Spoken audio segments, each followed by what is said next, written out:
mama. Kaya po, grabe, ang ganda niya. Na nga mga kapuso, dumating na nga itong in-order ni Papa ko. Ay, in-order ko pala. Ayan, unbox na natin. Ayan.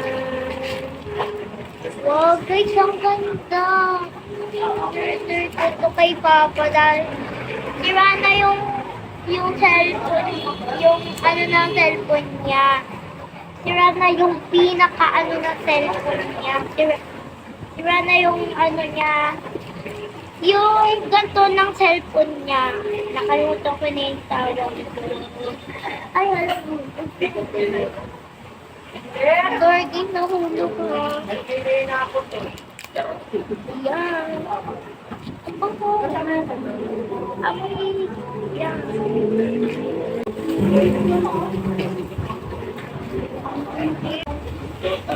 Ayan, guys. Ito yung may nakalagay po kay track.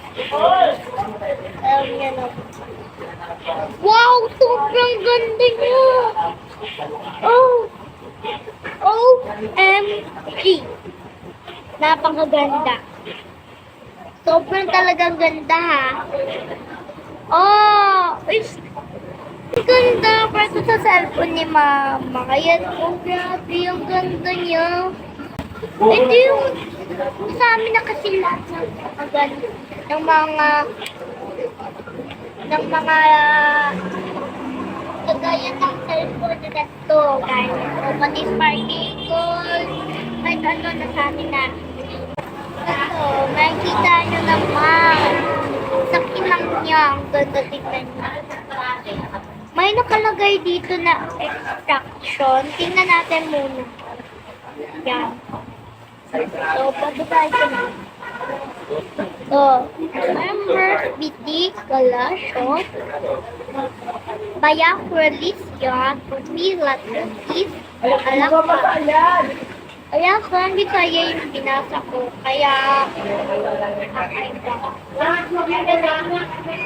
grabe yung ganda niya. Tapos, may anuhan pa para hindi masira agad kapag nag-load, ganon. Kapag nag-ganon yung pagkakadrive mo. Tingnan nyo, parang yung pinaka-low-key neto. Ayan o.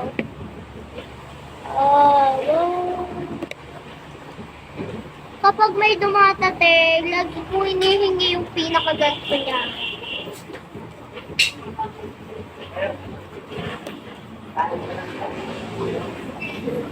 Ayan, see you guys next. Pwede na naman po sana i-click yung channel ko, pati yung Facebook sa channel ko, pati yung kay Papa at Ate. Dali na po. Wala naman kasi ng madaming work.